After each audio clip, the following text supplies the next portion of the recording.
IPL-ൽ ഇന്ന് Lucknow super giants Chennai super കിങ്സിനെ നേരിടും. രാത്രി 7:30 ലക്നൗ ഏകന സ്റ്റേഡിയത്തിലാണ് മത്സരം. ലക്നൗ പോയിന്റ് പട്ടികയിൽ 4-ാം സ്ഥാനത്താണ്. 6 മത്സരങ്ങളിൽ 4 ജയമാണ് ലക്നൗ സൂപ്പർ ജയൻസിനുള്ളത്. എന്നാൽ 6 മത്സരങ്ങളിൽ ഒരേ ഒരു ജയം മാത്രമുള്ള ചെന്നൈ സൂപ്പർ കിങ്സ് പോയിന്റ് പട്ടികയിൽ ഏറ്റവും അവസാന സ്ഥാനത്താണ്. മീഡിയ വൺ വെബ് സ്പോർട്സ് ഡെസ്കിൽ നിന്ന് മുഹമ്മദ് ഷഹീർ ചേരുകയാണ്. ഷഹീർ, കഴിഞ്ഞ മത്സരത്തിൽ ധോണി ഇറങ്ങി ക്യാപ്റ്റനായി വന്നു. ആ മത്സരത്തിലും പക്ഷേ പരാജയമായിരുന്നു ചെന്നൈക്ക്. ഇങ്ങനെ പോയാൽ അധികം വൈകാതെ ഒരു പക്ഷേ ആദ്യം പുറത്താകുന്ന ടീമുകളിൽ ഒന്ന് ചെന്നൈയുടെ പേരാകും എന്ന് ആരാധകർ ഭയക്കുന്നുമുണ്ട്. ഇന്നാണെങ്കിൽ ഒരു ക്രൂഷ്യൽ മാച്ചാണ്. ഏതെങ്കിലും തരത്തിൽ പോയിന്റ് പട്ടികയിൽ നിന്ന് ചെന്നൈക്ക് മുന്നോട്ട് വരാനുള്ള ഒരു ആഗ്രഹം വല്ലാതെയുണ്ട്. എങ്ങനെയായിരിക്കും ഇന്നത്തെ മത്സരം? രണ്ട് ടീമുകളെയും നമുക്ക് ഇന്ന് എങ്ങനെ വിലയിരുത്തേണ്ടി വരും? ആദ്യമായിട്ട് ചെന്നൈയുടെ കാര്യം നമുക്കറിയാം, തീർത്തും പരിതാപകരമാണ്. ചെന്നൈയുടെ അവസ്ഥയിൽ നമ്മുടെ ചെന്നൈയുടെ നിലവിലെ സ്ഥിതി പരിശോധിക്കുന്നതിന് മുമ്പ് ലക്നൗവിൻ്റെ കാര്യത്തിലേക്ക് വരാം. ലക്നൗ നിലവിൽ പോയിന്റ് ടേബിൾ 4-ാം സ്ഥാനത്താണ്.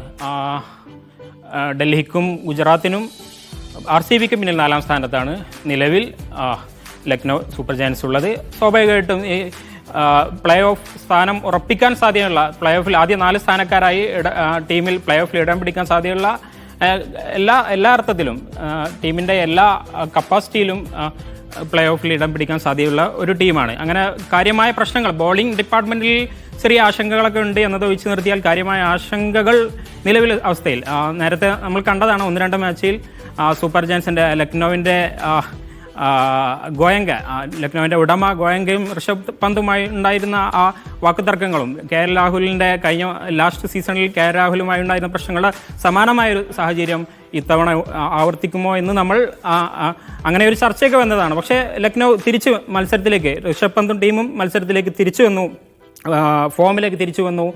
ഇപ്പോൾ ഓൾറെഡി ഏറെക്കുറെ ടീം സെറ്റായി കഴിഞ്ഞിട്ടുണ്ട്. ഇനി ആ അർത്ഥത്തിൽ ലക്നൗവിന് അധികം ആശങ്കപ്പെടാനില്ല. ബോളിങ്ങിൽ ഒരു ചെറിയ ആശങ്കകൾ നിലനിൽക്കുമ്പോഴും ടീമിൻ്റെ മൊത്തം പെർഫോമൻസിൽ അങ്ങനെ ഒരു ആശങ്കപ്പെടാനുള്ള അവസ്ഥ നിലവിലെ സാഹചര്യത്തിലില്ല. അപ്പം ഇനി ചെന്നൈയുടെ കാര്യത്തിലേക്ക് വന്നാൽ ചെന്നൈ ആരാധകർ മാത്രമല്ല,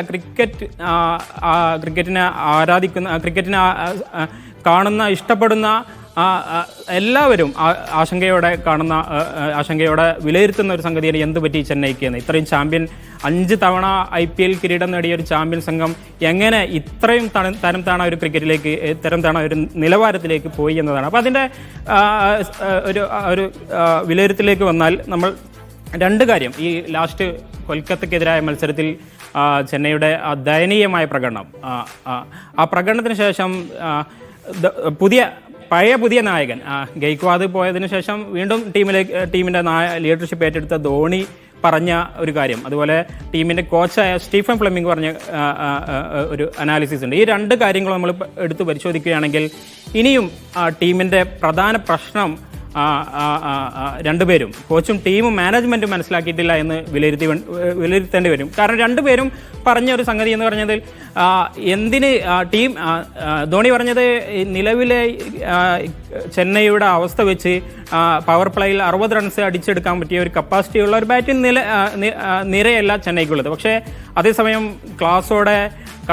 ക്ലാസ് ഷോട്ടുകളിലൂടെ സിംഗിളും ഡബിളും 4ഒക്കെ കണ്ടെത്തി ടീമിൻ്റെ ഇന്നിങ്സിന് വേഗം കൂട്ടാൻ കഴിയുന്ന ക്ലാസ് ബാറ്റർമാരാണ്, ഏത് ദിവസവും അവർക്ക് തിരിച്ചു വരാൻ ശേഷിയുള്ള ബാറ്റർമാരാണ് എന്നാണ് ധോണി പറഞ്ഞത്.